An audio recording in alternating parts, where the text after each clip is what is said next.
క్రీస్తు యేసునందు మిక్కిలిగా ప్రేమించిన పరమ తండ్రి, ఈ ఘనమైన శ్రేష్టమైన నామానికి కృతజ్ఞతాస్తుతులు స్తోత్రం చెల్లిస్తున్నాము తండ్రి.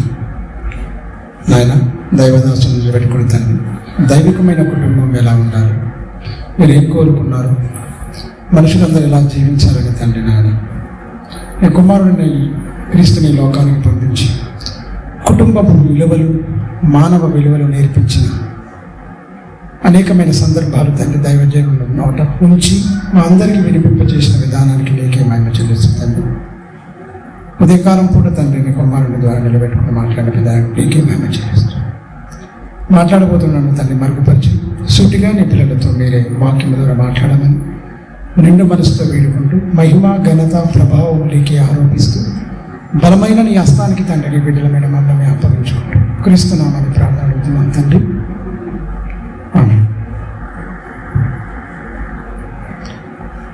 స్టేజ్ని అలంకరించిన దైవజనులకు వందనాలు తెలియజేస్తున్నాను.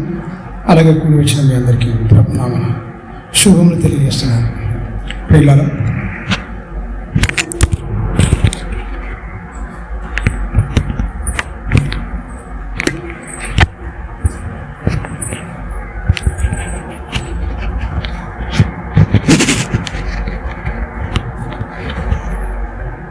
మంచిది.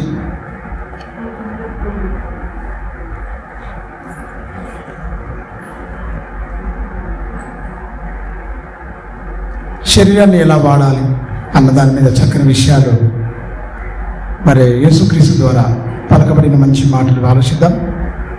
యోహాను సువార్త, ఏమాత్రం టైం తీసుకునండి, ఎక్కువ టైం తీసుకున్నా అనుకోకండి, 40 నిమిషాల కంటే ఎక్కువ ఏం మాట్లాడను.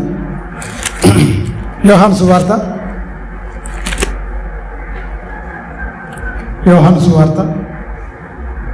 6వ అధ్యాయము 27వ వచనం.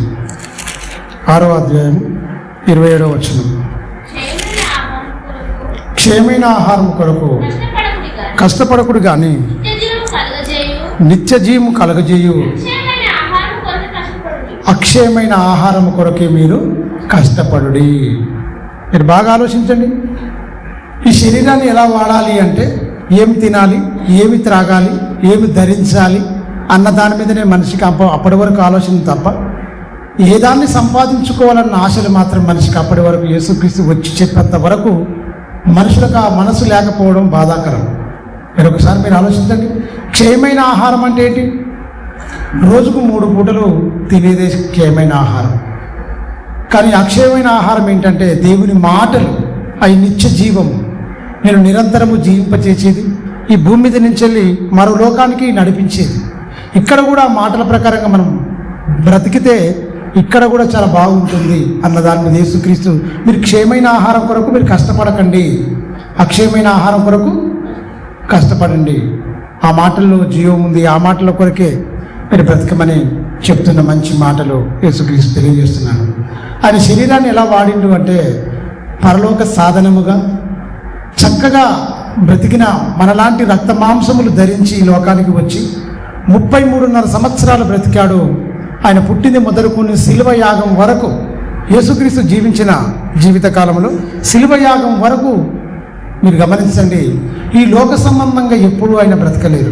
ఈ శరీరాన్ని మనం ఎప్పుడు సుఖభోగాలకు కానీ లేకపోతే అనేకమైన ఈ లోకములో ఎన్నో కోరికలు ఈ శరీరానికి ఎన్నో ఉంటాయి, అవి తీర్చుకోవడానికి ఎంత మాత్రం బ్రతకలేదు. కానీ పరలోకపు తండ్రి చిత్తాన్ని నెరవేర్చడానికి, ఆయన పనులను మాత్రమే చేయడానికి, ఈ దేహాన్ని ఎలా వాడాలో ఆనాడున్న శాస్త్రులకు, పరిచయకు అందరికీ తెలియజేయడానికి ప్రతి మనిషి ఆయననే స్ఫూర్తిగా తీసుకొని చక్కగా దేవుని పనిలో ఈ దేహాన్ని వాడాలన్నది యేసుక్రీస్తు. అంతకుముందు ఎందుకంటే యేసుక్రీస్తు ఆహారం పెట్టాడు, 4,000 మంది 5,000 మంది మరి ఆహారం పెట్టాడు. ఏమైనా తినడానికి వస్తున్నారు, సూచక్రియలు, మహత్కార్యాలు అంటే రోగం, శరీర సంబంధమైన రోగాలు తీసుకోవడానికి వస్తున్నారు, బాహ్య సంబంధమైన జారణ పొట్టను నింపుకోవడానికి వస్తున్నారు తప్ప మరొకటి ఆలోచన లేదు. కనుక వాళ్ళని ఉద్దేశించి చెప్తున్నాడు, మీరు క్షేమైన ఆహారం గురించి మీరు కష్టపడకండి. ఎందుకు వస్తున్నారు? మీరు తినడానికి, వంటి రోగాలను బాగు చేసుకోవడానికే తప్ప ఆత్మ సంబంధమైన సంగతులు చెప్తున్నా కూడా ఐటి మాత్రము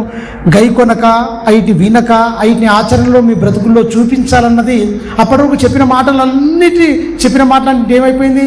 ఎందుకంటే యేసుక్రీస్తు హృదయము తలంపులు అన్నింటినీ గ్రహించేవాడు కనుక మనుషులందరికీ వాక్యం చెప్పుకుంటూ వస్తున్నాడు. కానీ ఎవరైనా సరే వచ్చి వింటున్నారు, కానీ ఇన్న వాక్య ప్రకారంగా బ్రతికినట్టుగా అనిపిస్తలేదు యేసుక్రీస్తుకు. అలాగే యేసుక్రీస్తు చెప్పిన మాటలన్నింటినీ పక్కకు పెట్టి కావాలని కేవలం తిండి కోసమే వచ్చినట్టుగా యేసుక్రీస్తు చూశాడు, గమనించాడు. కనుకనే అక్కడ ఒక మాట వాళ్ళకి మనిషికి నచ్చని మాట చెప్పాడు. అక్కడ ఏమని? క్షయమైన ఆహారం కొరకు మీరు కష్టపడకండి అంటే అర్థం ఏంటి? అక్షయమైన అంటే క్షయమైన ఆహారం కొరకు దూరం నుంచి దూర ప్రాంతాల నుంచి వస్తున్నారు, నడుచుకుంటూ వస్తున్నారు. యేసుక్రీస్తు ఎక్కడికి వెళ్తే అక్కడికి వెళ్ళి ఏం చేస్తున్నారు? శరీర సంబంధమైన వాటిని ఆలోచిస్తున్నారు తప్ప యేసుక్రీస్తు ఆత్మ సంబంధమైన సంగతులు ఎన్నో చెప్పాడు. మత్తయి సువార్తలో ప్రారంభం అధ్యాయం అంటే 5వ అధ్యాయం ప్రారంభం వచ్చిన ఏమో చూడండి ఒకసారి. ఆయన బోధ నోరు తెలిసి ఇలాగూ బోధింపసాగాను. ఆయన ఏం చెప్పాడు చూడండి ఒకసారి. పరలోకపు బోధ యేసుక్రీస్తు చెప్పిన అనేకమైన సందర్భాలలో యేసుక్రీస్తు జనసమూహమును చూసి కొండ ఎక్కి కూర్చుండగా ఆయన శిష్యులు ఆయన యుద్ధకు వచ్చి, చూడండి నోరు ఇచ్చింది ఏంటి, ఏం మాట్లాడాలని చెప్తున్నాడు. అప్పటి వరకు నోరు ఇచ్చింది మనుషులకు తెలియలేదు ఎలా వాడాలి నోటిని అని. యేసుక్రీస్తు నేర్పిస్తున్నాడు. ఆయన నోరు తెరిచి ఇలాగా బోధింపసాగను. ఆత్మ విషయమైన దీనులైన వారు ధన్యులు, పరలోక రాజ్యం వారిది.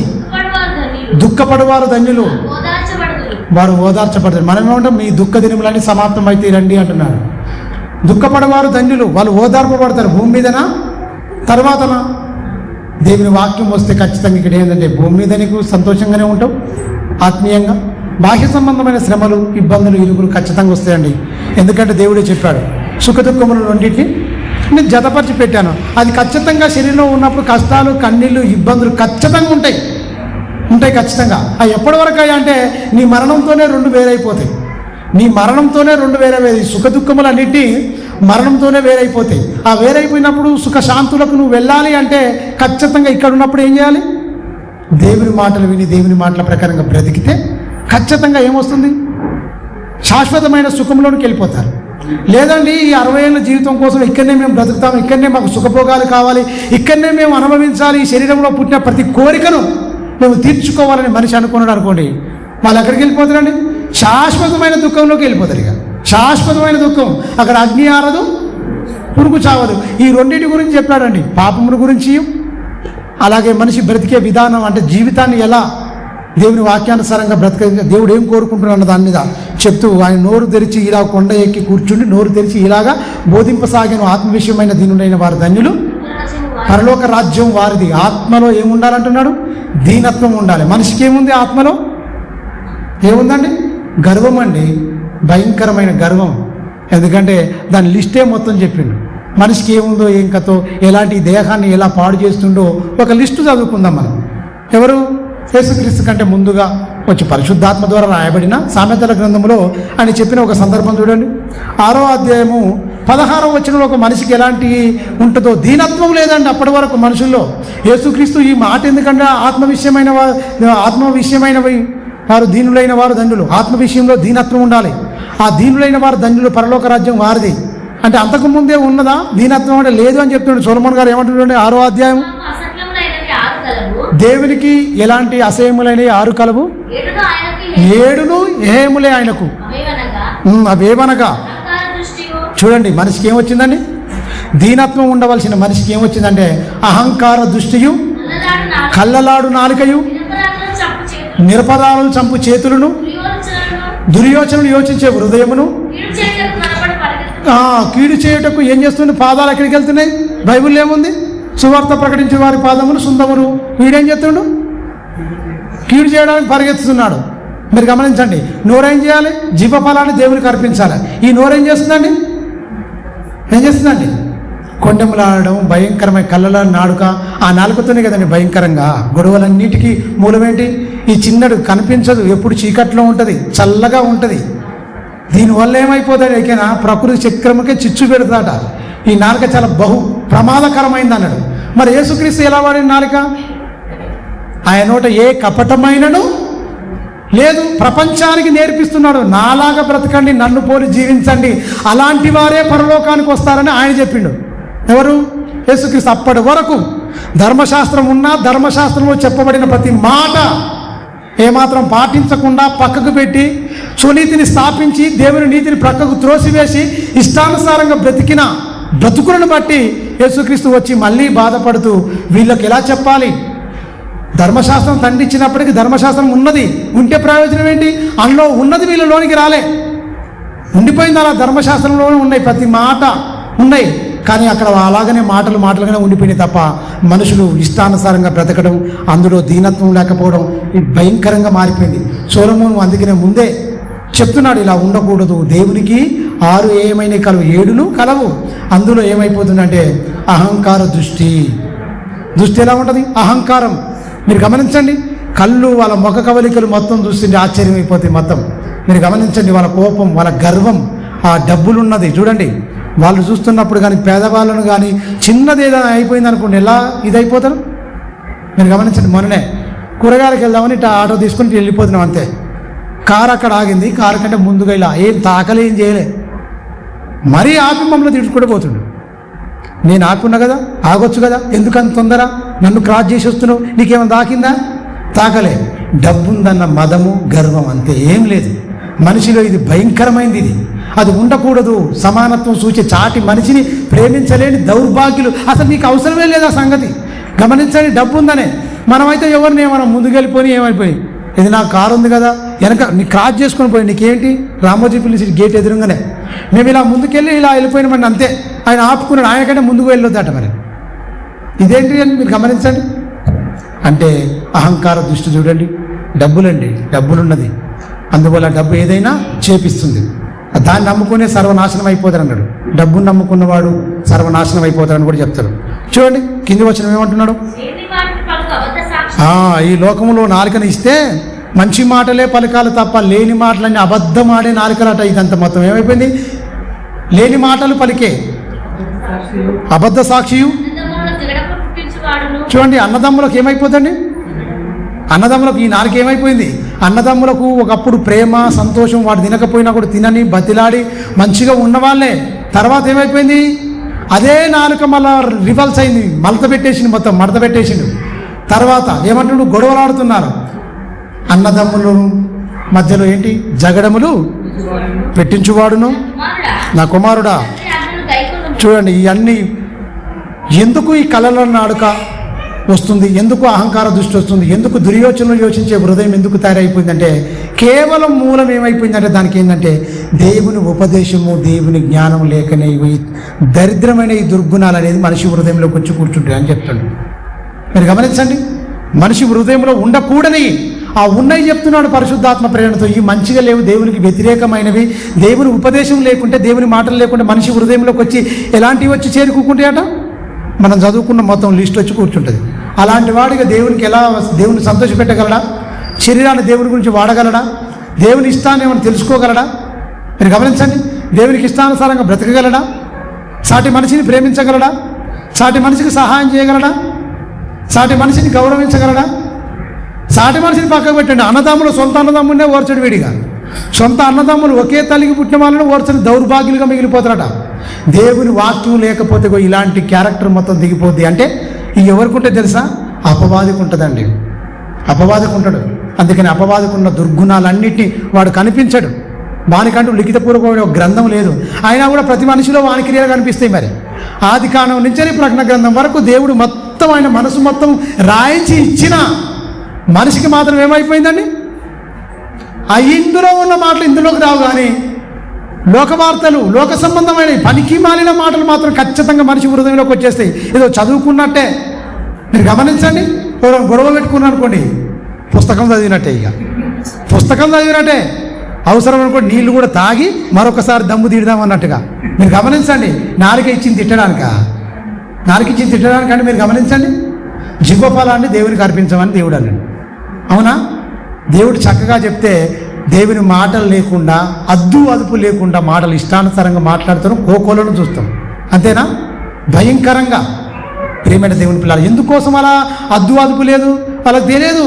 నువ్వు మాట్లాడుతున్న ప్రతి మాటకు లెక్కప్ప చెప్పాలి దేవుడి దగ్గర అన్న సంగతి వాళ్ళకు తెలియదు. మరి నీకు తెలుసు కదా, నువ్వు మాట్లాడుతున్న ప్రతి వ్యర్థమైన మాటకు విమర్శ దినమందు లెక్కప్ప చెప్పాలి, నీ మాటలు జాగ్రత్త అన్నాడు. మనం పొదుపుగా ఏం వాడుకుంటాం? ఇంట్లో ఉన్న సరుకులను వాడుకుంటావు. దేవుడు ఏమంటుండు తెలుసా? నీ మాటలు పొదుపుగా వాడుకో. ఏదో ఇచ్చాను కదా నీ ఇష్టం వచ్చినట్టు నువ్వు మాట్లాడకు. అందులో అపరాధం ఉంటుంది ఖచ్చితంగా. నువ్వు అపరాధం అయిపోతావు. నేనున్న లోకానికి నువ్వు రావు. ఇచ్చిన జీవఫలాన్ని నా గురించి వాడతావా? లోకంలో ఉన్న దుష్టుని గురించి, ఆ దుష్ట సంబంధమైన ఆలోచనలతోని ఇష్టానుసారంగా నువ్వు ఆ నాలికను వాడుకొని ఏమైపోతావు?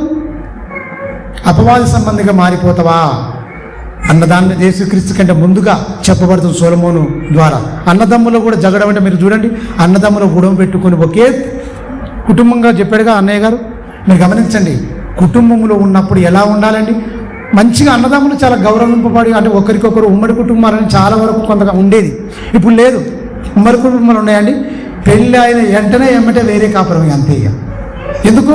గొడవలు రాకుండా ఉండాలి. తల్లిదండ్రులు మా పిల్లల పెళ్లి చేస్తే బాగుంటుంది, వాళ్ళు ఒక కుటుంబం కావాలని వారు మంచిగా తల్లి నవమాసాలు మోసి కని పెంచి పెద్ద చేసిన తర్వాత దైవజనుడు రాత్రి కూడా గుర్తు చేశాడు. ఏం చేశారండి? ఓల్డేజ్ హోమ్లోకి పంపిస్తున్నారు పిల్లలు. అంటే తల్లిదండ్రులు మొత్తం మమ్మల్ని హాస్టల్కి పంపించిన కనుక అమ్మ చిన్నప్పుడు మేము చదువుకొని ప్రయోజకులు కావాలనుకున్నాక నీకు కూడా ఒక హాస్టల్ ఉంది కదా, పర్మనెంట్గా నువ్వు అక్కడనే ఉండి చచ్చిపోయేదాకా. ఇక మా దగ్గర అవసరం లేదు. దౌర్భాగ్యమైన సంస్కృతి వచ్చింది మొత్తం. దేవునికి నచ్చంది, దేవుని మాటలు లేకనే కుటుంబ వ్యవస్థ మొత్తం సర్వనాశనం అయిపోతుంది. అన్నదమ్ముల్లో కూడా సమాధానం లేకుండా గొడవలు పెట్టడానికి ఈ ఉన్న చిన్న ఈ బెత్తని నాలుక రుచులే కాదు విషాన్ని కూడా చెబుతుంది. అందుకని ఏమంటారండి? పాము కాట కూరల్లో విషం ఉంటుందట, మనిషి కాట ఒళ్ళంతా విషమేనట. ఇదేందో మరి మీరు గమనించండి. మనుషులు వాడుతున్న భాష ఏమంటుందండి? పాముకి ఏముంటుంది అంటారండి?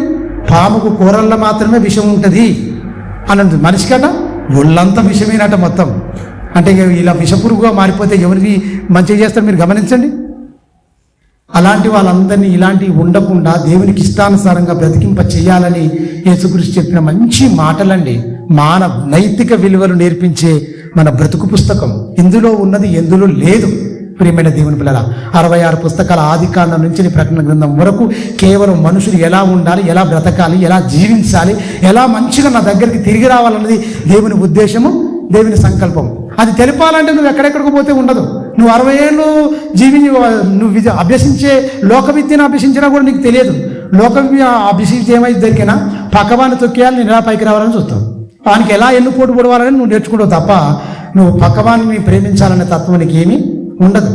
మీరు గమనించండి, దేవునిలో అలా ఉండదు. దేవునిలో ఖచ్చితంగా ఒకల మేలుగోర స్నేహితుడు ఏం చెప్తాట, అక్కడ స్నేహితుల గురించి చెప్పాడు. మేలుగోర స్నేహితుడు గాయం చేస్తున్నాడు. కానీ మరి పగవాడండి లెక్కలేని ముద్దులు. ఎవరు? పగవాడు.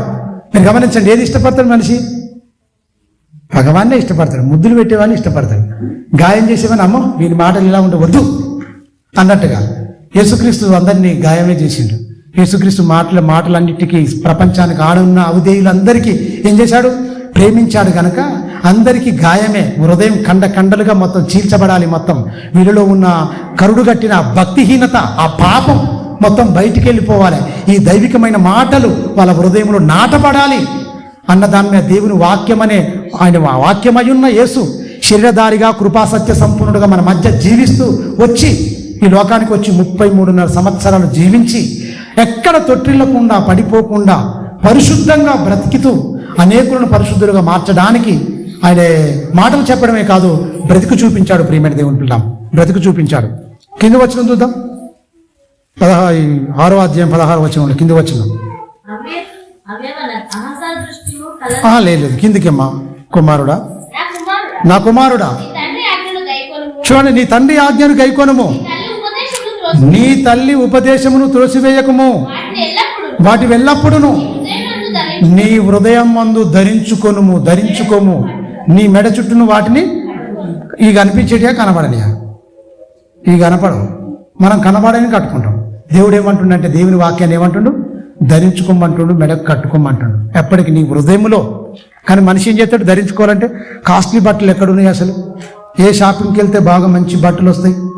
వస్త్రాలయాలు ఎన్నో వెలసిల్ని మొత్తం ఈంచెల్లాడికి. మరి ఎలా గిరాకీ అవుతుందో మనకు తెలియదు. కానీ కోటికి వెళ్ళినప్పుడు ఈంచెల్లాడికి మొత్తం వస్త్రాలయాలే. జనాలు ఎక్కడ చూసినా జనాలు కనిపిస్తున్నారు. మరి ఎక్కడంగా వస్తురో ఎలాగుంటురో మనకైతే తెలియదు. కానీ మీరు చూడండి ఎన్ని వస్త్రాలయాలు వెలసిల్లి.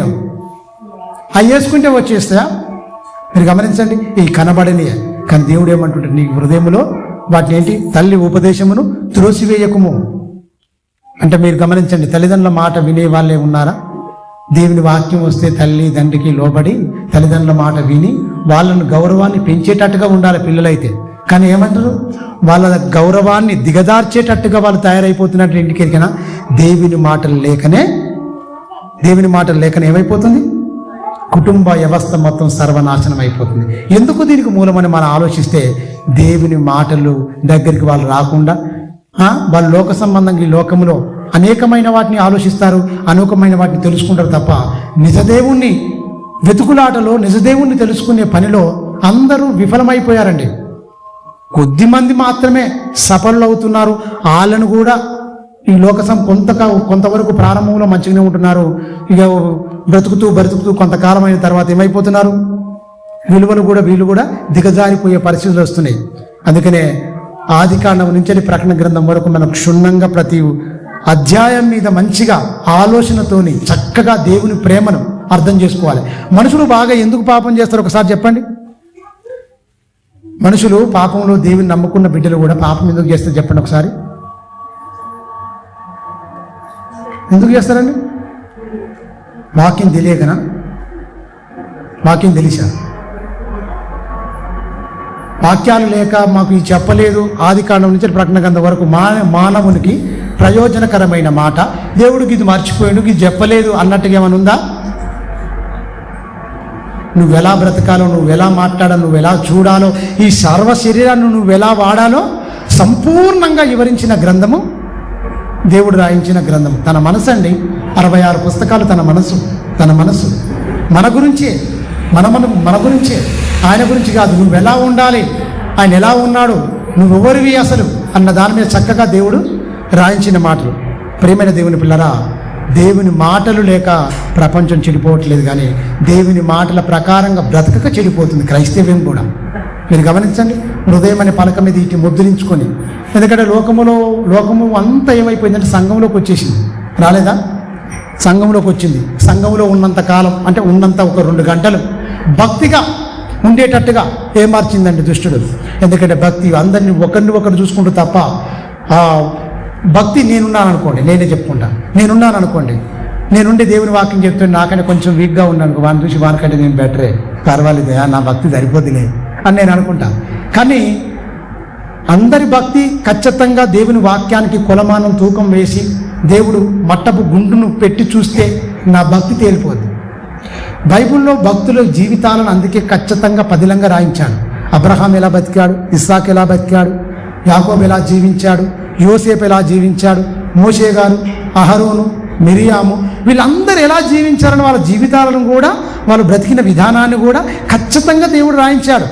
వాళ్ళందరూ మనకు స్ఫూర్తి. పితరులు ఎలా బ్రతికారు, ఈ భక్తుల జీవితాలను కూడా ఖచ్చితంగా ఎందుకు రాయించాడు, వాళ్ళ జీవితాలను కూడా మీరు గమనించండి. వాళ్ళలా కూడా ఎందుకంటే బ్రతికిన వాళ్ళు, దేవుని ఇష్టపెట్టిన వాళ్ళు కొద్దిమందే ఉంటారండి. కుటుంబాలుగా కొద్దిమందే దేవుని మనసును బాగా అర్థం చేసుకుని, లోకాన్ని అసహించుకొని, లోకాన్ని విసర్జించి దేవుని మాటల ప్రకారంగానే దేవునికి మేము పనిముట్లుగా, ఒక సాధనాలుగా వాడబడాలి, మా జన్మ ఇందుకే జరిగిందని గమనించిన వారు కొద్దిమందే బైబిల్లో. పరలోకం కూడా కోట్ల మంది ఏం పోరు. లెక్కలు చూస్తే ఇప్పుడు సుమారు క్రైస్తవులు దేవుని నమ్ముకున్నామని చెప్పుకున్న వాళ్ళు 350 నుంచి 400 కోట్ల మంది అనుకుంటున్నారు. మీరు గమనించండి, వెళ్ళిపోతారా? వీళ్ళందరూ వెళ్ళిపోతారా? మీరు గమనించండి. నామకార్థ భక్తి లోకం మొత్తం ఏమైపోయింది, సంఘంలోకి వచ్చింది. సంఘంలో పరిశుద్ధత, సమాధానము, నెమ్మది ఉండాలి. వాక్యం జరిగేటప్పుడు, వాక్యం చెప్పేటప్పుడు ప్రతి మనిషి గ్రహించడానికి మంచి హృదయం తెరవబడాలి.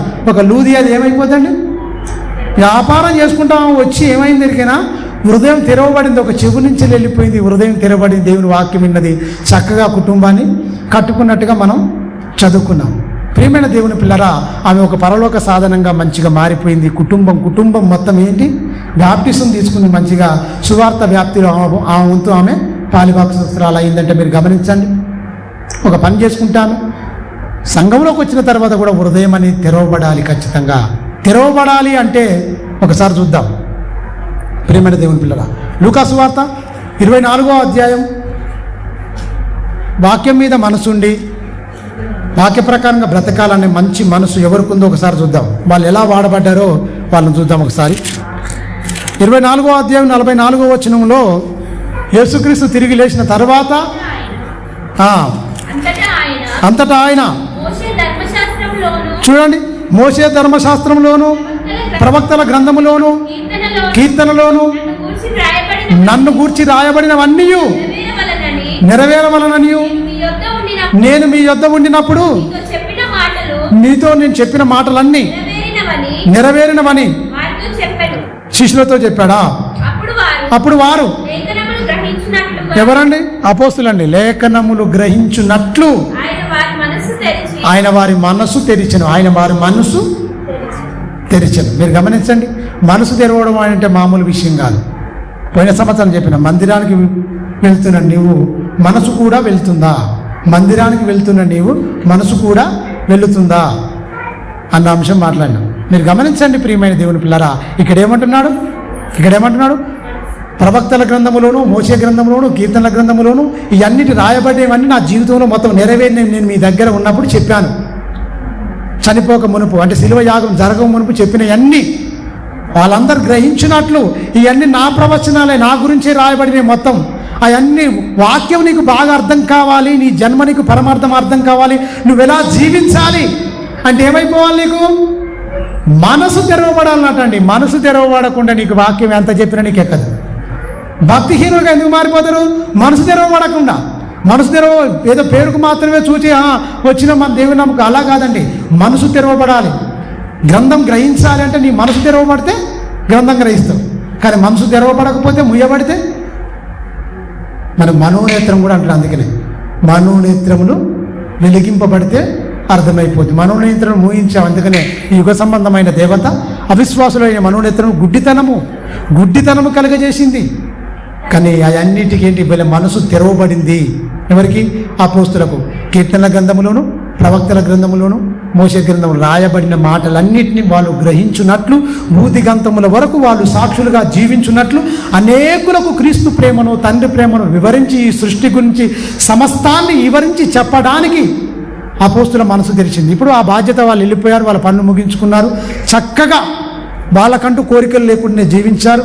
తండ్రి పనిని సంపూర్ణంగా యేసుక్రీస్తు అయితే ఎలాగైతే నెరవేర్చి తండ్రి అయిన దేవునికి తన చేతిని తన ఆత్మను దేవుని చేతికి ఎలాగ అప్పగించుకున్నాడో వీళ్ళు బాగా గ్రహించిన వారిగా ఇక మనం బ్రతికితే క్రీస్తే బ్రతుకుట, మన మట్టుకైతే క్రీస్తే చావైతే లాభము అన్నట్టుగా ఎలా బ్రతికారో ఒకసారి యోహాను సువార్త 17వ అధ్యాయము 13వ వచనం చూడండి.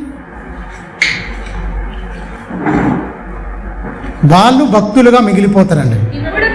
ఇప్పుడు నేను ఈ యొద్దకు వచ్చి ఉన్నాను. చూడండి, నా సంతోషము వారి యందు పరిపూర్ణమగునట్లు లోకమందు ఈ మాట నేను చెప్పుచున్నాను. నా సంతోషం వారి యందు పరిపూర్ణం అవ్వాలి అవునట్లు. వారికి నీకు ఎవరికి? అపోస్తులని చెప్తున్నాడు. వారికి నీ వాక్యం ఇచ్చి ఉన్నాను. బాగా గమనించండి, ఇక్కడ యేసుక్రీస్తు ఎలా బ్రతికినాడు? లోకంలో బ్రతికినప్పుడు ఎలా బ్రతికిండట? పరలోక సంబంధిగా బ్రతికిండా, లోక సంబంధిగా బ్రతికిండా? పరలోక సంబంధిగా. మనం ఎలా బతామండి? లోక సంబంధంగా బ్రతుకుతాం. లోక సంబంధంగా బ్రతికిన వాడు పరలోకం వెళ్తాడా? ఆ లోకం నుంచి ఒక్కర జనం మధ్య నుండి మీకు వేరైతే తప్ప రక్షణ అని ఆయన చెప్పిండు. ఆ ఒక్కరి జనంతోనే మన స్నేహం చేయొద్దని కాదు, నీ మంచి ప్రవర్తన వల్ల వాడిని దేవుళ్ళకి నడిపించేటట్టుగా ఉండాలి. కానీ మనం ఏమవుతాం? ఈ ఇన్నవాక్యం తగిలిపోతే వాడు ఏం చేస్తే కానీ అదే ప్రకారంగా ఉంటాం. మీరు గమనించండి, 33.5 సంవత్సరాలు బ్రతికినా 37 దాకా నజరేత్ అనే ప్రాంతంలో చెడిపోయిన లోకములో ఉన్నప్పటికీ పడిపోకుండా పరిశుద్ధ లేఖనాల వెలుగులో వాడుక చొప్పున ప్రతి విశ్రాంతి దినమున పోయి గ్రంథాన్ని చదివే అలవాటుగా వాడుకగా మార్చుకున్న యేసుక్రీస్తు నతనేలు ఏమంటాడండి? నజరేత్ నుంచి లేదన్నా మంచిదేదైనా వస్తుందా? అక్కడ ఏముంది? మంచి లేదు. ఆయన అంటామేంటి? ప్రవక్త ఎలా వస్తాడు అన్నడా అనలేదు. మీరు గమనించండి ప్రియమైన దేవుని పిల్లరా, ఆయన 33.5 సంవత్సరాలు బ్రతికాడు. ఎక్కువ కాలం బ్రతికాడు, తక్కువ కాలమే చెప్పాడు. ఎన్ని మాటలు చెప్పాడండి? ఎన్ని రోజులు, ఎన్ని సంవత్సరాలు చెప్పాడు? 3.5 సంవత్సరాలు చెప్పాడు. ఎన్ని సంవత్సరాలు బ్రతికాడండి? ఎక్కువ 30 ఏళ్ళు. 30 ఏళ్ళు చెడిపోయిన లోకంలో బ్రతుకుతూ చెడ్డవారి మధ్యన జీవిస్తూ ఆయన స్వచ్ఛత, ప్రేమ, పవిత్రత, పరిశుద్ధత ఏ మాత్రం ఆయన తొట్టిల్లిపోకుండా పడిపోకుండా చక్కగా అందరినీ ఆయన చూసుకొని అందరూ ఆయన జీవితాన్ని బట్టి నేర్చుకునేటట్టుగా ఈ లోక మాలిన్యాన్ని ఏమాత్రం అంటించుకోకుండా పరిశుద్ధ జీవితాన్ని గడుపుతున్న మహా వ్యక్తినండి. అందరికీ స్ఫూర్తిదాయకం. ఆయన సమాన వయస్కులలో ఎలాగ ఉన్నాడు? యూదులకు ఒక అలవాటు కదండి ఖచ్చితంగా వాడుక చొప్పున. అందుకనే నిన్ను కన్న గర్భము ధన్యములు, నువ్వు కూర్చిన సన్యములు చాలా ధన్యములయ్యా అని ఒక కేకయ్యలే ఒక స్త్రీ. ఎలాంటయ్యా, ఎలా పెరిగావయ్యా నువ్వు, అసలు ఎలా వచ్చాయా ఈ మాటలన్నీ అంటే ఎలా? ఆయన లోక సంబంధిగా బ్రతికితే ఒక యేసుక్రీస్తు పరలోక సంబంధమైన జ్ఞానం చెప్పకపో. నేను లోక సంబంధిని కానట్టు తండ్రి, వీరును లోక సంబంధులు. వారెవరు? అపోస్తులేనండి, అపోస్తులు. ఎక్కడ ఏముందో యేసుక్రీస్తు తెలియదా? అన్నీ తెలుసు. ఆయన ఏమంటుండు? ఏమన్నా ఇచ్చాడా? కేవలం వాక్యం ఇచ్చాడు. ఆ వాక్యమే మీకు ముఖ్యం. ఈ లోక సంబంధమైన మీకు అవసరం లేదు, అవసరం లేదు. మీరు గమనించండి, నేను లోక సంబంధిని కానట్టును వారును లోక సంబంధులు కారు. లోకమును వారిని ద్వేషించును. నువ్వు లోకములో నుండి,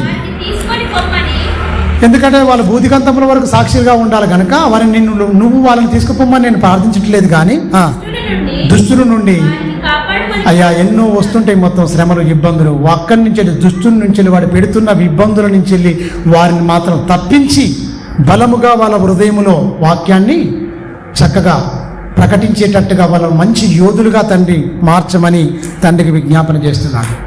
మీరు గమనించండి, కింది వచ్చిన ఉంటుంది వాళ్ళ మనసు నేను లోక సంబంధిని కానట్టు వారును లోక సంబంధులు కారు. సత్యమందు వారిని ప్రతిష్ఠించు, నీ వాక్యమే సత్యము. చూడండి, నువ్వు నన్ను లోకములకు పంపిన ప్రకారము నేనును వారిని లోకములోనికి పంపితిని. సర్వలోకములకు వెళ్ళండి, సర్వ సృష్టికి సువార్తను ప్రకటించండి. నమ్మి బాప్తిసం పొందినవాడు రక్షింపబడు, నమ్మని వారికి శిక్ష విధింపబడును అని దేవుడు చెప్పాడు. అది స్వచ్ఛమైన వాక్యం చెప్తలేదు. ఏం చెప్తున్నారు? కింది మాటలనే ఉంటుంది మార్కు సువార్తలు. నమ్మిన వారి వలన ఈ సూచక్రియలు జరగనని దాన్ని పట్టుకుని ఏదాన్ని ఈ భూ సంబంధమైన శరీర సంబంధమైన వాటి పట్టుకొని పరలోక సంబంధమైన దేవుని జ్ఞానాన్ని పక్కకు పెట్టి స్వనీతిని స్థాపించి దేవుని వాక్యాన్ని అపార్థం చేసుకొని ప్రియమైన దేవుని పిల్లల అనవసరమైన వాటిని బోధిస్తున్నారు. ఎక్కువ సంఘాల్లో బోధిస్తున్నారు. మీరు గమనించండి, కరోనా వచ్చింది, ఎక్కడికి వెళ్ళిపోయారు మహనీయులు అందరూ, స్వస్థత భక్తులు అందరూ. ఈ అన్నీ ఉన్నాయి కదండి, ఎక్కడికి వెళ్ళి ఉన్నారో మరి ఎక్కడ దాచుకున్నారో తెలియదు. కానీ ఈ కరోనాతో 1000 మంది అందరూ ఎగిరిపోతారు, పిట్టలాగా రాలిపోతున్నారు. నాకు ఇది వస్తుంది, అది వస్తుంది, ఇలా అయిపోయింది, ముట్టుకున్నా పట్టుకున్నా క్యాన్సర్, హెచ్ఐవి అన్ని పోతున్నాయి, రిపోర్ట్లు అన్ని మారిపోతున్నాయి. ఊదరగొట్టేసింది మొత్తం టీవీలలో ఎక్కడ చూసినా. కరోనా వచ్చింది, అందరికి కళ్యాణం పెట్టేసింది మొత్తం. ఏమైపోయింది? మీరు ఇలాంటి వాక్య విరుద్ధమైన మాటలు మాట్లాడొద్దనే దేవుడు రప్పించింది అనుకోవచ్చు మనం. మీరు గమనించండి, ఉన్నమైన వాక్యము, స్వచ్ఛమైన వాక్యం ఉన్నది ఉన్నట్టుగా మీరు ప్రకటించకుండా వాక్యాన్ని ఒకటి కలపొద్దు ఒకటి తీయొద్దు అనుకుంటే వాక్యాన్ని మొత్తం కలిపి చెరిపేసి మొత్తం అన్యజనుల మధ్య మొత్తం దేవుని నామానికి ఘనత దేవాల్సిన వీళ్ళు మొత్తం దిగజార్చేసి మొత్తం ఇలా ఉంటుంది అలా ఉంటుంది. బైబిల్లో చెప్పని సందర్భాలు, అసందర్భాలు, ఇష్టానుసారంగా మాట్లాడి విచ్చలవిడతాం. వీళ్ళకి అద్దు అదుపు లేకుండా మొత్తం మనుషులు నచ్చేటట్టుగా, మనుషులు మెచ్చేటట్టుగా, మనిషిని ఏమాత్రము వాక్యం ఇబ్బంది పడకుండా అలా ఉందండి వాక్యం. ఉండదు. నవ్వింతలు ఊళ్ళల్లో కూడా ఏంటంటే ఇప్పుడు టీవీ దగ్గర ఇళ్ళల్లో ఏముంటుందండి? మన వాళ్ళు చాలామంది వాక్యం చెప్తేప్పుడు ఎలా ఉంటుంది ఇక జబర్దస్త్ కామెడీ షోనే ఇక మొత్తం ఎలా ఉంటుంది? ఒకటే నవ్వుకోవడాలి. ఇక అలా అయిపోతాయి మొత్తం. సంఘంలోకి వచ్చినప్పుడు ఖచ్చితంగా ఒక క్రమం అనేది ఉండాలి. ఖచ్చితంగా వాళ్ళకి ఏముండాలి? కలిగేకనా పరిశుద్ధాత్మ దేవుడు వచ్చి ఏమేమిటి బోధిస్తానని మొత్తం లోకానికి ఏం చెప్తాడండి? నీతిని గురించి, పాపమును గురించి, తీర్పును గురించి లోకమును ఒప్పింపజేస్తాడు. సంఘములోనే జరగట్లేదంటే అర్థం ఏంటి? మారు మనసు లేకుండా ప్రవర్తన మార్చుకోకుండా సంఘానికి వచ్చి వేస్తూ పొట్టులాంటి వాళ్ళు అన్నట్టే. పొట్టులాంటి అంటే అసలు దేవునికి అవసరం లేదా అలాంటి వాళ్ళు. మీరు గమనించండి, ఆనాడు యూదులు అలాగనే పొరపడబడ్డారు. ఇక్కడ క్రైస్తవ లోకం కూడా దేవుని నమ్మామని చెప్పుకుంటూ దేవుని ముసుగులో, దైవికమైన ముసుగులో భయంకరంగా పాపాలు చేస్తున్న వాళ్ళు కూడా చాలామంది వినొచ్చు, చూడొచ్చు. నేను వింట ఖచ్చితంగా ఏమంటారు, ఇంకా నోటితో ఎలా పాపం చేస్తారు ఇలాంటివి మొత్తం మీరు గమనించండి. భయంకరంగా చేస్తున్న వీళ్ళు లోక సంబంధులు కాదు. లోక సంబంధులు కానట్టు మనం బ్రతికితేనే పరలోక ప్రాప్తి అనేది ఉంటుంది ఖచ్చితంగా. ప్రవక్తల గ్రంథాలని గ్రహించాలంటే ఏమైపోవాలి? మీరు గమనించండి, వాళ్ళ మనసు తెరవబడాలి. తెరవబడింది వాళ్ళకి, ఖచ్చితంగా గ్రహించున్నట్లన్నిటికీ దేవుడు వాళ్ళకు తెరిచాడు. అంటే మనకు దేవుని వాక్యం మనకు బాగా అర్థం కావాలంటే ఏముండాలి? పరిశుద్ధత ఉండాలి. ఎలాంటి కలంకం మన హృదయంలో, ఎలాంటి మలినాలు మనకు ఉండడానికి వీల్లేదు. పరిశుద్ధంగా జీవించాలి. లోనొకటి బయటొకటి వేషధారణ జీవితం దేవునికి ఇష్టమే ఉండదు. ఖచ్చితమైన విశ్వాసంతో మనం జీవించాలి. మన జీవితం ఖచ్చితంగా ఎక్కడ ఉన్నా సరే కానీ ఖచ్చితంగా ఏంటి? అందుకే నేను ఎప్పుడు చెప్తుంటాను, గదిలో ఉన్నప్పుడు, మనం ఇంట్లో ఉన్నప్పుడు ఏముండాలండి? మంచి ప్రార్థనా జీవితం ఉండాలి. బయట సమాజంలో ఉన్నప్పుడు ఏముండాలి? మంచి సాక్ష్యం. హృదయంలో వాక్యం ఉండాలి, ఇంట్లో ప్రార్థన ఉండాలి, సమాజంలో మంచి సాక్ష్యం ఉండాలి. ఇది లేని క్రైస్తవుడు క్రైస్తవమే కాదు, అసలు కుటుంబమే కాదు. అసలు మీరు గమనించండి, ఈ ప్రారంభంలో మొత్తం వాళ్ళందరూ గమనించారు, ఖచ్చితంగా బ్రతికారండి ప్రారంభంలో అందరూ. ప్రియమైన దేవుని పిల్లరా, చూడండి ఇంకా కింది వచ్చిన నాన్న, సత్యమందు వారిని ప్రతిష్ఠించుము, నీ వాక్యమే సత్యము, నువ్వు లోకమును పంపినట్లు నేను లోకములోనికి వారిని పంపితిని. వారు సత్యమందు ప్రతిష్ఠ చేయబడినట్లు వారి కొరకై. మీరు గమనించండి, సత్యమందు మనం అందరం ప్రతిష్ఠ చేయబడిన వారము, సత్య సంబంధులం. సత్యమే మాట్లాడాలి, అవునంటే అవును, కాదంటే కాదన్నట్టుగానే ఉండాలి తప్ప లోక సంబంధమైనవి, దుష్ట సంబంధమైన దురాలోచనలు ఏమాత్రం ఉండడానికి వీల్లేదు. ప్రియమైన దేవుని పిల్లరా, మీరు వీల్లేదు. మత్తయి సువార్తకు రండి. ఈ అన్నిటి ఉద్దేశించి చెప్తున్న మాటలు ప్రారంభ పలుకులుగానే చెప్పాడు. ఏమంటున్నంటే, ఆత్మ విషయంలో దీనులైన వారు ధన్యులు, పరలోక రాజ్యము వారిది. దుఃఖపడే వారు ధన్యులు, సాత్వికులు ధన్యులు. ఈ క్యారెక్టర్లన్నీ సంవత్సరానికి ఒకటైనా ఒక జీవితంలోకి వస్తుందా అండి క్రైస్తవ లోకానికి? ఆత్మ విషయమైన దీనులైన వారు ధన్యులు. ఇది మాటగానే ఉంటుంది తప్ప మనిషి వింటున్న మనిషిలో దీనత్వం రాదే. మీరు గమనించండి, ఈ వాక్యం వింటున్న మనలో, ఈ వాక్యం అనేది బైబిల్లో అది ఉండిపోవడానికా, మన హృదయంలోకి రావడానికా? మన హృదయంలోకి వస్తే బాగుంటుంది. ఆత్మ విషయమైన దీనులైన వారు ధన్యులు, పరలోక రాజ్యం వారిది. అంటే నీ ఆత్మలో దీనత్వం ఉండాలి. దుఃఖపడేవారు ధన్యులు. దేని గురించి దుఃఖపడాలి? ఇది లేదు ప్రభువా, అది లేదు ప్రభువా, మొత్తం పచారు సరుకులు కాక లిస్టు రాసుకొని వచ్చేసి ఆడ ఏ కరువు పెట్టేసినట్టుగా ఒకటే. దేవుని దగ్గర ఇలా కాదు ఏడవడానికి.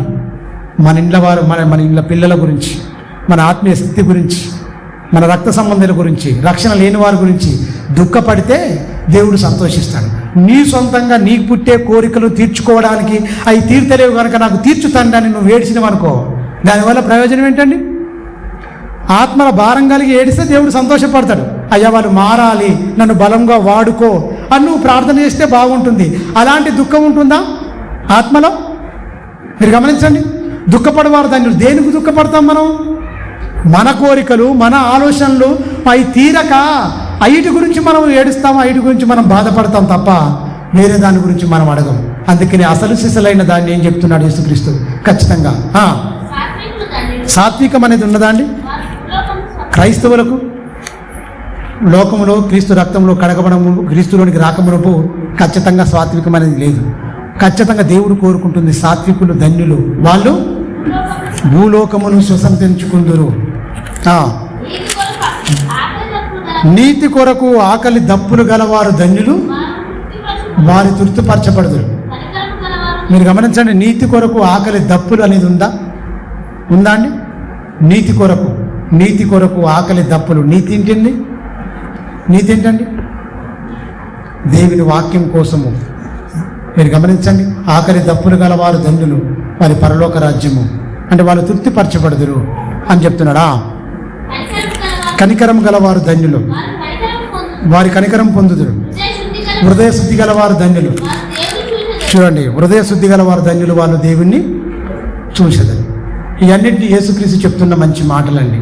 ఇవన్నింటినీ మనిషిలో ఒక్కొక్క సంవత్సరం ఒక్కొక్కటి, లేకపోతే నేర్చుకుంటున్నాం. ఎన్నో సంవత్సరాలు బాప్టిజం తీసుకున్న తర్వాత 10 సంవత్సరాలు, 15 సంవత్సరాలు, 20 సంవత్సరాలు అయినా కూడా ఇందులో ఉన్న మాట ఒక్కటైనా నా జీవితంలో నేను పాటించినని మీలో ఎవరైనా చెప్పగలరా అండి?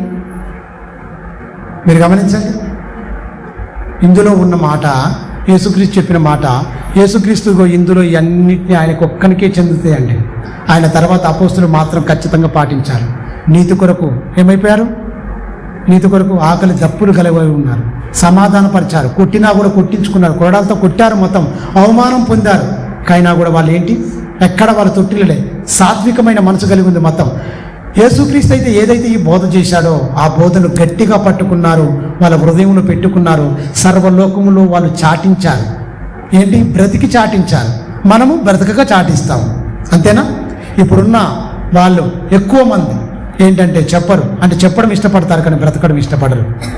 దేవుడు ఏంటంటే చెప్పేవాడిని ఇష్టపడతాడా, బ్రతికేవాడిని ఇష్టపడతాడా? దేవునికి ఏది ఇష్టం అండి? ఏది ఇష్టం? బ్రతకడం ఇష్టం. ఆ ఇష్టమైనది, దేవునికి ఇష్టమైనది ఏది చేయరు. కానీ మీరు గమనించండి, ఇష్టం కానిది చేస్తుంటారు. అంటే మనకి ఇష్టమైనది చేస్తూ ఇది దేవునికి ఇష్టమైంది నేను మంచిదే అనుకుంటాం మనం, అది చాలా తప్పు. కానీ దేవుడికి నువ్వు బ్రతకడం ఇష్టం, పరిశుద్ధంగా జీవించడం ఇష్టం. ప్రియమైన దేవుని పిల్లలు, కిందికి వచ్చినాం. ఇంకా సమాధానపరచువారు ధన్యులు, వారు దేవుని కుమారులు అనబడుదురు. సమాధానపరచువారు ధన్యులు. ఎంతమందిని సమాధానపరచుకుంటున్నాం మనం? ఈ మాటలు కూడా మీరు గమనించండి. సమాధానపరచువారు ధన్యులు, వాళ్ళు దేవుని కుమారులు అనబడుదురు. ఈ మాటలన్నింటినీ ఇశ్రాయేల్ ప్రజల మధ్యనే మీరు గమనించండి, యూదుల మధ్యనే యేసుక్రీస్తు చెప్తున్న సందర్భం. వాళ్ళ దగ్గరికే పంపబడ్డాడు, వారికే వాక్యాన్ని అందిస్తున్న తరుణంలో వీళ్ళందరూ వింటుంటే అప్పటి వరకు ఈ నూతనమైన బోధ బైబిల్లో యేసుక్రీస్తు సరికొత్త విధానంగా దేవుడు కోరుకుంటుంది, మనిషి పాటించవలసింది చక్కని విధానంలో చెప్తున్నాడండి యేసుక్రీస్తు. ప్రియమైన దేవుని పిల్లల, అందులో వాళ్ళందరూ విని ఎంతమంది పాటించారంటే ఈ 12 మంది, అంటే 11 ఒకటి పోయింది, కానీ ఈ 11 మంది మాత్రము ఖచ్చితంగా స్థిరంగా భూదిగంతముల వరకు సాక్షులుగా ఈ మాటలే వాళ్ళు ఏం చేశారు? క్రీస్తు మాటలను, క్రీస్తు మనసును ఆయుధముగా ధరించుకొని చివరి పర్యంతం వరకు నమ్మకమైన వారిగా, యేసుక్రీస్తుకు పరిచారకులుగా, తగ్గింపు స్వభావంతో, సాత్వికముతో దేవుని వాక్యాన్ని నలుదిశలా వ్యాప్తి చేయడానికి ఈ శరీరాన్ని మొత్తం పరలోకపు సాధనముగా వాడిన మహనీయులండి వాళ్ళందరూ. మహనీయులు. కింది వచనం నాన్న, నీతి నిమిత్తము హింసపడిన వారు ధన్యులు. యేసుక్రీస్తు చాలా హింసపడ్డాడు, కానీ అపోస్తులు కూడా భయంకరంగా హింసపడ్డారు. యోహాను సహోదరుడైన ఈ యాకోబు గారు తల నరికేసిరండి. నీతి నిమిత్తమే, దేవుని వాక్యం చెప్పినందుకే. నీతి నిమిత్తం స్టెఫన్ను రాళ్లతో కొట్టి చంపారు. ఎవరు మంచిగా ఉన్నారండి? సుఖభోగాలు అనుభవించినట్టుగా ఉంది ఆ ప్రారంభంలో. చాలా కష్టాలు. ఈ రాజ్య సువార్తను ప్రకటించడానికి, ఈ జీవపు మాటలు మన దగ్గర రావడానికి ఎంతో మంది హతసాక్షులు రక్త తర్పణ జరిపించారండి. మనకు రక్త తర్పణ కాదు, చెమట కూడా రాకుండా అయిపోయింది. కొంతమంది ఏసీలు పిడి చేస్తున్నాడు మొత్తం రూమ్లలో అన్నిట్లలో. ఎక్కడ? ఏసీ రూమ్లు మొత్తం మనిషిని ఆకర్షించేటట్టుగా చల్లగా ఉండాలి, చెమట చుక్క కూడా బయటికి రావద్దు. మనుషులకు ఎలాంటి బోధలో నొప్పి ఉండొద్దు, కనీసం వచ్చి కూడా కష్టపడడానికి కూడా లేదు. అంత సులువుతరం చేస్తున్నారు. యేసుక్రీస్తు బ్రతికిన 33 సంవత్సరాలు మీరు గమనించండి. ఆయన దీనస్థితి, ఎక్కడ సుఖం అనుభవించాడండి? ఆయన పట్టుపరుపుల మీద ఉన్నాడా? బండండి, కొండ మీద ఎలాంటి బాధ అనుభవించాడు తెలుసా? మీరు గమనించండి. ఓసారి నేను టీవీ న్యూస్లో విన్నాను, మెదక్ చర్చిలో కూకుంటందుకే 2,50,000 పరుపు వాళ్ళు వచ్చి ఒకరోజు ప్రోగ్రాం చేసుకుంటందుకు, అందరు దాని మీద ఉండడానికి. మీరు ఆలోచించండి, ఇలాంటి సుఖపోదాలు. అమ్మో, పాదాలు కమిలిపోతాయి అన్నట్టుగా మొత్తం మారిపోయింది. లోక సంబంధంగా దేవుని మనసును అర్థం కాకుండా పౌలు గారు శరీరాన్ని మొత్తం నలగొట్టి లోపరిచిండు. ఆత్మానుసారమైన జీవితం కలిగిన వ్యక్తి, బైబిల్ చెప్తుంది అది బోధ. నీ శరీరం మొత్తం నలిగిపోవాలి, అరిగిపోవాలి, దేవుని పనిలో మొత్తం సజీవ యాగముగా నువ్వు కర్పూరంలాగా కరిగిపోవాలని బైబిల్ చెప్తుంది. మీలో మొత్తం సుఖభోగాలు అనుభవించడానికి మనిషి ప్రాకులాడుతున్నాడు. మళ్ళీ అది పైపెచ్చు ఈ దేవుని ఆశీర్వాదం అనుకుంటున్నారు. అసలు దేవుడు కోరుకుంటుంది వేరు, మనుషులు చేస్తుంది వేరు. ఎప్పుడైనా మీరు గమనించండి, మనిషి తనకు అనుకూలంగా చేసుకుంటాడు, ఈ దేవుడికి అనుకూలమని చెప్పుకుంటాడు. కానీ బైబిల్లో అలా లేదండి. దేవునికి అనుకూలంగా, దేవునికి ఇష్టమైంది అపోస్తులు 12 మంది చేశారు. ప్రారంభ క్రైస్తవులు చక్కగా పాటించారు, కొంతమంది మాత్రమే. తర్వాత రాను బోధ మారింది, భక్తి మారింది, మొత్తం ఏమైపోయింది ఎరికనా? సంఘముగా ఈ అంత్య దినాల్లో సిద్ధపడవలసిన సంఘం ఏమైపోయింది ఎరికనా? నామకార్థ వేషధార క్రైస్తవంగా మారిపోయింది. దేవుడు ఎవరినొచ్చి తీసుకెళ్ళగలడు పరలోకం? దేవుని మాటలే విన్న వాళ్ళే సిద్ధపాటు కలగకుండా, దేవుని మాటల ప్రకారంగా బ్రతకకుండా, ఇష్టానుసారంగా బ్రతికితే ఏముంటుందండి మనిషికి? దేవుడు ఏమనుకోవాలి? స్వరక్తం ఇచ్చి కొని సంఘంలో చేర్చి చక్కగా ఆయన అనేకమైన సందర్భాలు చెప్పినా మనసు తెరవబడకుండా, గ్రహించకుండా ఈ జీవపు మాటలను మొత్తం పక్కకు త్రోసేసి మన ఇష్టాలు, మన కోరికలు, మన పద్ధతులు, మన అన్నిటి అవలంబిస్తూ పర్వాలేదులే ఈ భక్తి సరిపోతుందిలే అని మనం అడ్జస్ట్ అయిపోతే, దేవుడు అడ్జస్ట్ కాడు, నువ్వు అడ్జస్ట్ అయిపోతావు పర్వాలేదని పాటించలేక. కానీ ఆయన ఖచ్చితంగా ఉంటే తప్ప ఆయన అనుకున్న కోణంలో నువ్వు బ్రతుకుతూ వాక్యం అనే మట్టపు గుండుకు నువ్వేం చేసుకోవాలి? నీ భక్తిని కొనమానంగా పెట్టుకోవాలి. అప్పుడు కదా నువ్వు పరలోకం వెళ్ళేది. అపోస్తులు ఎలా ఉన్నారండి? బ్రతికి దినాలు వాళ్ళు మొత్తం హతసాక్షులుగా వాక్యం కోసం పరితపించారు. అనేకులను మార్చడానికి, అనేకులను చెప్పడానికి. దేహాన్ని నలిగిపోయాయండి, మొత్తం చంపబడ్డారండి. వాళ్ళ రక్త తర్పణతో మన దగ్గరికి వచ్చింది మొత్తం ఈ సువార్త. మన దగ్గరికి వచ్చే వరకు ఎంతో బైబిల్ను మొత్తం కలిపి చెరిపేసి కలగుర గంపగా మార్చేసి, మొత్తం బోధన మొత్తం మార్చేసి, మీరు గమనించండి, ఎన్ని వేల శాఖలు అయినాయట? 38,000 శాఖలు అయిపోయినాయట. మీరు గమనించండి. ఒకరిద్దరు వచ్చారండి నా దగ్గరికి, ఇద్దరు వచ్చారు. వచ్చేసి తల్లి, పరలోకపు తల్లి ఉంది, ఆమె నమ్మితేనే పరలోకం, యేసుక్రీస్తు నమ్మితే పరలోకం లేదంటారు వాళ్ళు. మీరు గమనించండి. వాళ్ళకి ఏంటయ్యా బేస్ అంటే, వాళ్ళు అనుకున్న వచనాలు కొన్ని బలపరిచేటివి కొన్ని ఉన్నాయి. వాళ్ళు చెప్పి వాళ్ళు ఇలాంటి బోధలు కూడా వాళ్ళకి ఇప్పటికీ సుమారు ఒక 2 కోట్ల మంది. వాళ్ళదొక సంఘం. పరలోకపు తల్లి, దేవునికి భార్య. మీరు గమనించండి, దేవునికి భార్య ఉందట, పరలోకపు తల్లి ఉందట. మన స్వరూపం ముందు మన పోలిక చొప్పున నరలో చేసేదని అన్న మాట ఉంది కదా ఆదికాండంలో. అది మన స్వరూపం అంటే స్త్రీ ఉన్నది, మన స్వరూపం అంటే దేవుడు ఉన్నాడు. వాళ్ళిద్దరు అందుకే స్త్రీ పురుషు చేసి, లేకపోతే స్త్రీ కాకపోవు అన్నట్టు వాదన ఉంది వాళ్ళది. పనికి మాలిన చెత్త వాదన, బైబిల్లో చెప్పనిది. ఇంకోటి ఏంటంటే, ఆదాము అంటే ఫస్ట్ కయ్యను ఎవరికి పుట్టినాడా? సర్పానికి పుట్టినాడు. ఒక దిక్కుమాలేదు, అదొకటి. వీళ్ళు కాదు, ఈయనకు పుట్టలేదు, ఆదాముకు పుట్టలేదు, కయ్యేను సర్పానికి పుట్టిండు అని చెప్పే బోధ కూడా దిక్కుమాలిన బోధ వచ్చింది.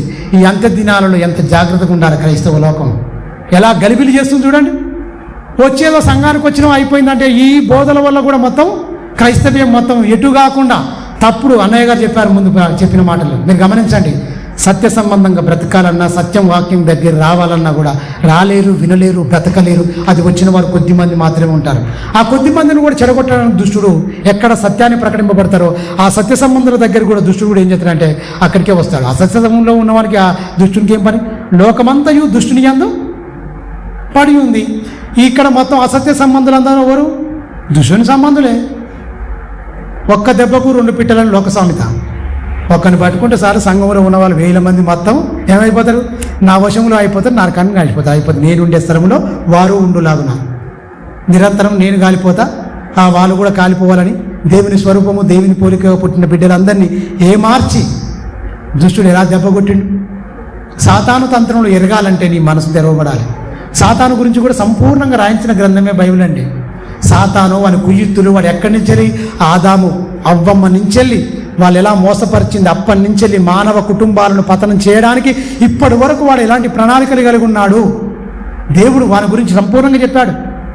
అది గమనించాలంటే నువ్వేం మాట మాట్లాడుతున్నావు? ఆ మాట ఎవరిది? అది దేవునికి అనుకూలమైందా, వ్యతిరేకమైందా? అది గమనించాలంటే నీకేముండాలి? ఏముండాలి? దేవుని జ్ఞానం ఉండాలి, పరిశుద్ధాత్మ సహాయం ఉండాలి. అది అభ్యాసం ఏముండాలి? దేవుని వాక్యం నీకు అభ్యాసం ఉందనుకోండి, ప్రతి మాట ఇది మాట్లాడకూడదా, మాట్లాడొద్దా? ఏది దేవుని అనుకూల వచనం? అందుకనే అనుకూల వచనమే మీరు పలుకుడు కానీ బూతులైనను సరస్వతులైనను నీ నోట రావద్దు అన్నాడు దేవుడు. నా నోట అయ్యే వస్తాయి ప్రభువా, అనుకూల వచనం ఏంటో నాకు తెలియదు, అది మర్చిపోయారు. బూతులు, సరస్వతులు, మాటల కపటం, మాటల్లో డబుల్ మీనింగ్ మాటలు భయంకరంగా. మరి గమనించండి, సంఘం స్వరక్తం ఇచ్చి కొన్న సంఘం కూడా సంఘాన్ని కూడా చీల్చి చెండాడుతున్నాడు ఈ అంత్యకాలపు దినంలో దుష్టుడు. మీరు గమనించండి, సంపూర్ణంగా వివరణ, ప్రతి మాట మనకు అర్థం కావాలని నేనేం చేశానంటే దేవుడిచ్చిన తలంతుని బట్టి ఖచ్చితంగా ఆదికాండం నుంచి ప్రకటన గ్రంథం వరకు ప్రతి అధ్యాయం మీద మనం మంచిగా నేర్చుకుందాం. దేవుని గురించి బాగా మనం తెలిసినామనుకోండి, దేవుని ప్రేమ మనకు అర్థమైపోయింది అనుకోండి, ఏమైపోద్ది? పాపంలో మనం పడం. దేవుని గురించి సంపూర్ణంగా మనకు తెలియకనే పాపంలో పడి పాపాలు చేస్తూ పర్వాలేదులే బైబిల్లో వాళ్ళు చేశారు వాళ్ళకి క్షమించాలి కొన్ని మనం అనుకున్న వచనాలు మనకు అనుకున్నట్టు మన తప్పును సమర్థించుకునేటట్టుగా. అందుకనే బైబిల్లో ఒక మాట ఉంటుంది, పవిత్రులకు అన్నీ పవిత్రములే, అపవిత్రులకు అన్నీ అపవిత్రములే. అపవిత్రమని పనిచేస్తాడు, పర్వాలేదు పవిత్రములే ఏం కాదు అడ్జస్ట్ అయిపోతారు అనుకుంటారు. అది కాదు అసలు. ప్రియమైన దేవుని పిల్లరా, దేవుడు చెప్పిన మాట ప్రతి మాట మనం చాలా జాగ్రత్తగా ఉండాలంటే ఆదికాండం నుంచి ప్రకటన గ్రంథం వరకు సంపూర్ణంగా సమగ్రంగా మనం నేర్చుకోవాలి అన్న దాని మీద ఆదికాండం అయిపోయింది, నిర్గమకాండం అయిపోయింది, లేవికాండం 18వ అధ్యాయం కాడికి వచ్చినాం. 18వ అధ్యాయం కాడికి వచ్చినాం. ఒక 2 అధ్యాయం అంటే 2 కాండాలు ఆదికాండము నిర్గమకాండం అయిపోవడానికే మాకు ఒక 85 రోజులు పట్టిందండి. ఒక 85 రోజులు మాట్లాడి అంటే 85 రోజులు పట్టింది. గంటలకు వస్తే సుమారు ఒక 95 గంటల దాకా అయి ఉండొచ్చు, 100 గంటల దాకా అయి ఉండొచ్చు. ఎప్పుడు మాట్లాడినా 1:10 1:20 నిమిషాలు తగ్గదు. అవి అవన్నీ మీరు గమనించండి, సంపూర్ణంగా తెలియాలి. విశ్వాసులకు ఏంటంటే అక్కడో మాట తీసుకొని చెప్పేసినాం అనుకోండి, దేవుని ప్రేమ ఎక్కడ అర్థమైంది? వీళ్ళు అక్కడో మాట చెప్పడం వల్ల దేవుని గురించి సంపూర్ణమైన వివరణ ఆయన ఏం కోరుకుంటున్నాడో విశ్వాసులకు తెలియకపోతే ఖచ్చితంగా పాపంలో పడరా? మీరు గమనించండి, పాపంలో పడరా? అందుకనే సంఘాలు అనేది నిర్వీర్యమైపోతున్నాయి, పాపంలో పడుతుంది, భక్తిహీనత అనేది పెరుగుతుంది, భక్తి తగ్గుతుంది, భక్తిహీనత పెరుగుతుంది. భక్తి పెరగాలి, భక్తిహీనత తగ్గాలి అంటే సంపూర్ణంగా దేవుని గురించి తెలియాలి. దేవుని ప్రేమ, దేవుని కరుణ, దేవుని వాత్సల్యం, దేవుని ఇష్టం, ఏది ఇష్టం దేవునికి, ఏది అయిష్టం వ్యతిరేకం ఉంటుందని సంపూర్ణంగా మనకు అర్థం చేసుకున్నాం అనుకోండి, ఎక్కడ మనం పాపం చేయలేం. దేవుని వాక్యం మన హృదయంలో నింపుకొని చక్కగా మనం బ్రతకగలమండి, చక్కగా బ్రతకగలం. దేవుని ఆజ్ఞలు కూడా చక్కగా మనం పాటించగలం. సంవత్సరానికి పోయింది కానీ మొన్న గుడ్ ఫ్రైడే రోజు 7 మాటలు అండి అంటారు. సంవత్సరం 7 మాటలు పలుకుంటారు, అందులో ఒక్క మాట కూడా పాటించరు. నిన్ను మొన్న అదే అడిగినా, ఏంటయ్యా బాగానే ఉంది సంవత్సరానికి, గుడ్ ఫ్రైడే మంచిగా జరిగింది, మంచి సంతోషం జరిగింది. 7 మాటల్లో గమనించింది మీరు? ఒక్క మాట అయినా మీ ఆత్మీయ జీవితంలో, ఒక్క మాట అయినా మీ ఆత్మీయ జీవితంలో ఒక్క సంవత్సరం ఒక మాట, సంవత్సరానికి ఒక మాట పాటించినా మీ బ్రతుకులు ధన్యములే. కానీ మూస పద్ధతిలో మీ భక్తి ముసుగులో ఏం చెప్తున్నారు? వింటున్నారు వెళ్ళిపోతున్నారు కానీ పాటిస్తుందా? దానివల్ల ప్రయోజనం ఏంటి? దేవుడు కోరుకుంటుందా అనే వరకు అలా చూస్తున్నారు. మీరు గమనించండి, 7 మాటలు పలికాడు మంచి, కానీ 7 మాటల కంటే ఎన్నో మాటలు ముందు పలికాడు. ఆ 7 మాటల కానే సంవత్సరం మూస పద్ధతిలో ఒక భక్తిగా అలా పోతున్నారు, కానీ దాంట్లో కూడా ఏమీ వస్తలేదు. అంటే మనిషి నేర్చుకోలేడు. ప్రతి మాట వీరేమి చేయుచున్నారో, తండ్రి వీరేం చేస్తున్నారో క్షమించండి, ఆ క్షమాగుణం మనిషిలో ఉందా? పక్కోని కాలు దాక్తేనే ఇంతెత్తు లేచి గొడవ పెట్టుకొని కళ్ళు పడతలేవా, అసలు నువ్వేమనుకుంటున్నావా అంటారు. క్షమాపణ ఉందా? మీరు గమనించండి, యేసులో ఉన్న క్షమాగుణం, యేసులో ఉన్న రక్షించే తత్వం. నేడు నువ్వు నాతో పరదేశిలో ఉంది ఆయన ఏమంటే అంత వేదనలో ఉన్న అతన్ని పరదేశికి తీసుకెళ్ళాడు, మారు మనసు పొందాడు వాడు సిలువలో. ఏమంటే ఒక ఆత్మను కాపాడాలన్న తపన. నేడు నువ్వు నాతో పరదేశిలో ఉంది, అందులో నువ్వు బతికే ఉన్నావుగా, నీకు వేదన ఏం లేదుగా, ఏం నొప్పి ఏం లేదు కదా, మరి కాపాడాలన్న తపన ఉందా? ఒక ఆత్మను రక్షించాలన్న ఆలోచన. ఆ మాట విన్నావు కరెక్టే, చదువుకున్నా వెళ్ళిపోయిన అంతే.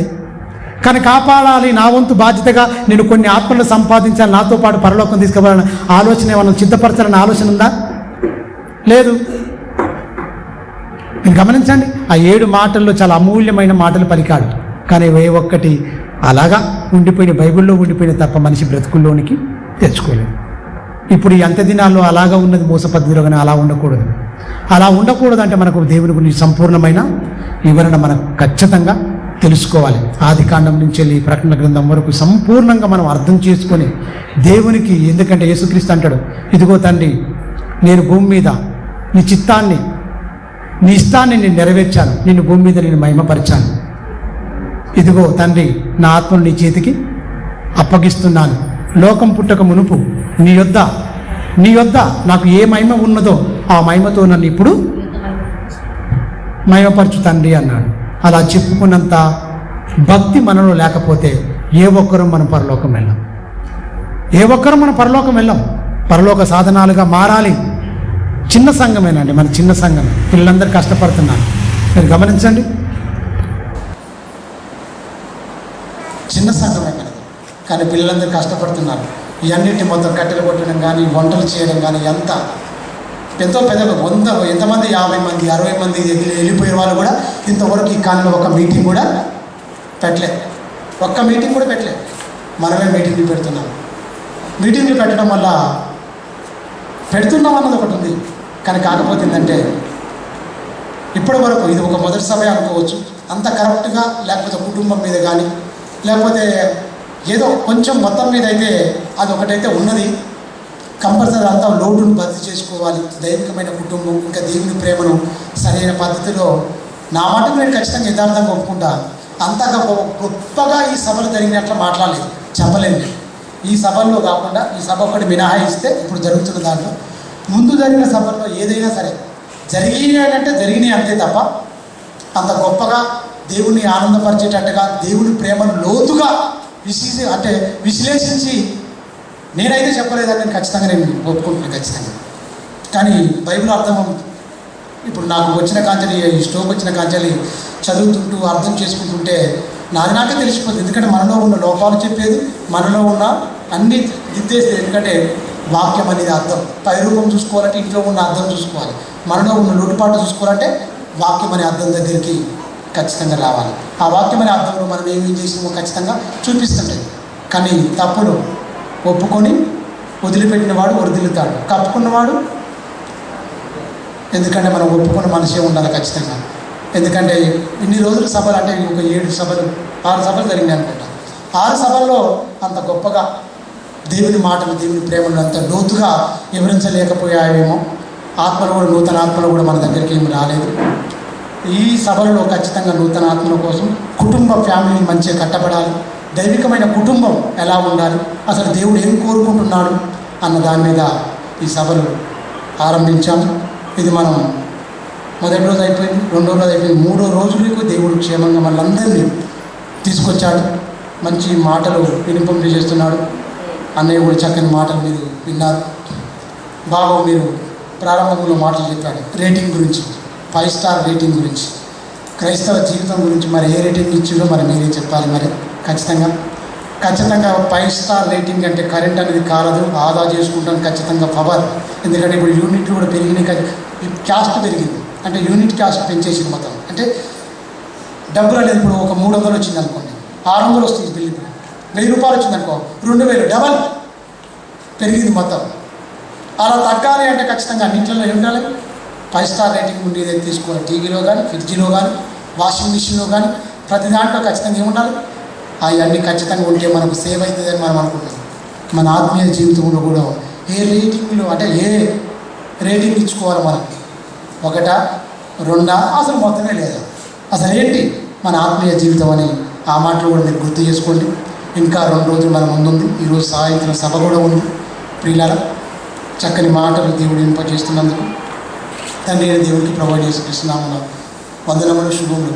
అంటే మీ అందరికీ శుభం తెలుస్తున్నా తండ్రి అయిన దేవునికి యేసుక్రీస్తు ద్వారా కృతజ్ఞత స్తుతులు సూత్రాన్ని తెలియజేస్తున్నాను. తరలించుకొని ప్రార్థించుకుందాం. పరలోకమందున మా కన్న తండ్రి, నీ ఘనమైన శ్రేష్టమైన నామానికి కృతజ్ఞత స్తుతులు సూత్రం చెల్లిస్తున్నాం తండ్రి. ఇదిగో నాయన నీ పిల్లలకు కొన్ని మాటలు చెప్పి ఉన్నాను తండ్రి. చెప్పబడిన ప్రతి మాట తండ్రి నీ పిల్ల హృదయమనే పలక మీద ముద్రించుకుని తండ్రి, అందులో ఉన్న భావాన్ని అర్థం చేసుకుని తండ్రి మా బ్రతుకుల్లోకి తెచ్చుకుని ఆయన మీరు ఏం కోరుకుంటున్నారో తండ్రి అవి మా బ్రతుకుల్లో నెరవేర్చుకునే అట్టి భాగ్యము, అట్టి ధన్యత, అట్టి కృప నీ బిడ్డలమైన మా అందరికీ అనుగ్రహించండి నాయన. నేను లోక సంబంధం కాను, వారు లోక సంబంధులు కారు అని చెప్పిన మాట ఆయన మేము కూడా తండ్రి లోక సంబంధులుగా మేము బ్రతికితే నాయన నీ మనసు ఏంటో, నీ ప్రేమ ఏంటో, నీ కరుణ వాత్సల్యం మాకు అర్థం కాదు. లోకాన్ని మొత్తం ఛేదించుకొని తండ్రి నీ వైపు వచ్చి నీలో తండ్రి మేము ఫలించాలి, అభివృద్ధి పొందాలి, విస్తరించాలి చక్కగా తండ్రి నాయన. మరి ద్రాక్షావళి, నేను నిజమైన ద్రాక్షావళిని, నాకు అంటుకట్టబడండి, మీరు వేరుగా ఉండి మీలో మీరు ఫలించలేరు అన్న మాట కూడా జ్ఞాపకం చేసుకున్నాం తండ్రి. క్రీస్తులోనికి వచ్చి క్రీస్తుకు అవయవంగా మేము మారితే తప్ప మా ఆత్మీయ స్థితిగతులు చాలా బాగుంటాయని నాయన మేము అర్థం చేసుకుని తండ్రి ఆయన వాక్యాన్ని అర్థం చేసుకొని మా జీవితంలో ప్రతి మాట నాయన మా జీవితానికి అప్లై చేసుకొని నేను ఏ స్థితిలో ఉన్నాను తండ్రి నాయన. ప్రతి దినము తండ్రి లేఖనములు ఎంతో నిత్య జీవం ఉన్నదాన్ని తలంచుతూ వాటి పరిశీలనగా తెలుసుకుంటూ నాయన ముందుకెళ్ళి అట్టి భాగ్యం, అట్టి ధన్యత నీ బిడ్డలమైన మాకు అనుగ్రహించండి, మమ్మల్ని బలపరచండి, స్థిరపరచండి, సత్యానికి సాక్షులుగా నీ సన్నిధాన వర్తనగా నిలబెట్టమని నిండు మనసుతో వేడుకుంటూ మహిమ ఘనత ప్రభావం నీకు ఆరోపిస్తూ బలమైన నీ హస్తానికి తండ్రి నన్ను కూర్చున్న నీ బిడ్డలందరినీ అప్పగించుకుంటూ క్రీస్తు నామని ప్రార్థన అడుగుతున్నాం తండ్రి. ఆమేన్. అందరికీ వందనాలు.